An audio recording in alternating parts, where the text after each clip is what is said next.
No one expected the warning to come from inside Labour's own walls. But when the most powerful trade union in Britain begins to question whether Keir Starmer can even survive until May, the message is clear: the storm has already begun. What was once seen as the dawn of Labour's new era is now shrouded in crisis, rebellion, and whispers of a leader on borrowed time. Before we uncover the full story behind Labour's growing chaos, make sure to like this video, subscribe to Echo Britain, and leave your thoughts below. Your comments shape the debates we feature in our next episode. It was meant to be Labour's moment of stability, a government that promised renewal after years of division. But less than a year since taking power, Britain's largest trade union has shattered that illusion. Christina McAnea, the formidable General Secretary of Unison, sat before BBC cameras and dropped a political bombshell. When asked if Sir Keir Starmer would still be Labour leader after next May's elections, she paused, looked straight ahead, and said only 2 words. "Who knows?" The shock was instant.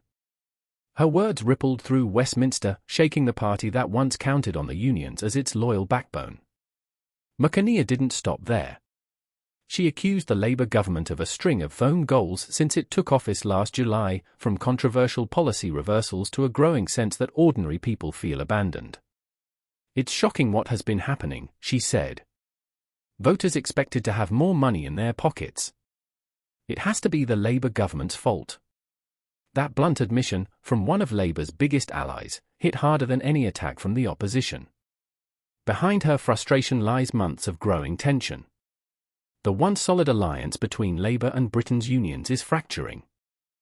Over the summer, Unite, another major union, accused the government of betraying workers and pandering to the right.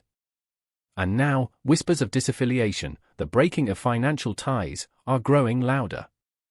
Even Steve Wright, head of the Fire Brigades Union, warned publicly that unions were under pressure to stop donating to the party altogether. For Labour, this could be catastrophic. The unions are not just supporters, they are the party's lifeblood. Without them, funding collapses. Without funding, the fight for power ends before it begins. But McAnea's warning came with a darker context: Labour's plummeting popularity. Recent polls show Nigel Farage's Reform UK overtaking Labour, a scenario unthinkable just months ago. Experts predict next May could bring disaster. A potential third-place finish in the Welsh elections. Defeats across Scotland, once a Labour stronghold. And a crushing loss in England's local councils. And within Labour's own ranks, frustration is mounting. Many MPs blame the party's economic strategy, and Chancellor Rachel Reeves is at the centre of the storm. Reeves, struggling to fill a multi-billion-pound black hole in the nation's finances, is reportedly preparing to raise income tax, a move that would break Labour's own manifesto pledge. The Independent revealed that such a decision could trigger a cabinet revolt and unleash fury from Labour's biggest donors. McAnea didn't mince her words. She called the government's actions self-inflicted wounds, singling out the decision to strip millions of pensioners of their winter fuel allowance. "I have no idea why they did that," she said flatly. "It's one of many own goals."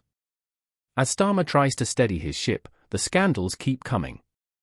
Only weeks ago, he stood by Rachel Reeves after she admitted she had failed to obtain the correct license to rent out her South London property. The timing could not have been worse. In quick succession, Starmer was forced to sack Lord Mandelson, his ambassador to Washington, over a growing controversy, and watched his deputy, Angela Rayner, resign after admitting she had underpaid tax on the purchase of her flat. A series of missteps. A trail of bad headlines. And a growing sense that Labour's dream government is falling apart from within. Even Starmer's most loyal supporters are beginning to whisper, not about if the Prime Minister can recover, but whether he even wants to keep fighting. Christina McAnea's hesitant answer, "Who knows?" now echoes like a prophecy. For a leader who once promised stability, competence, and integrity, the reality has been anything but. Polls collapsing. Donors turning away. Allies rebelling. The man who carried Labour to power just last year is now facing the unthinkable, the possibility of being removed by his own party before the next election. In politics, loyalty fades fast. And as unions begin to withdraw their trust, and perhaps their money, the countdown to Labour's reckoning may have already begun. So tonight, Britain watches a slow-motion political implosion, a government at war with itself, a leader surrounded by silence, and allies beginning to look elsewhere. The question isn't just can Keir Starmer survive? It's how much longer can Labour pretend everything is under control? If you've watched this far, tell us what you think. Is this the beginning of the end for Starmer's Labour, or the storm before a desperate reset? And remember, subscribe, like, and leave your comment below. Because in a Britain this divided, your voice might be the only truth left.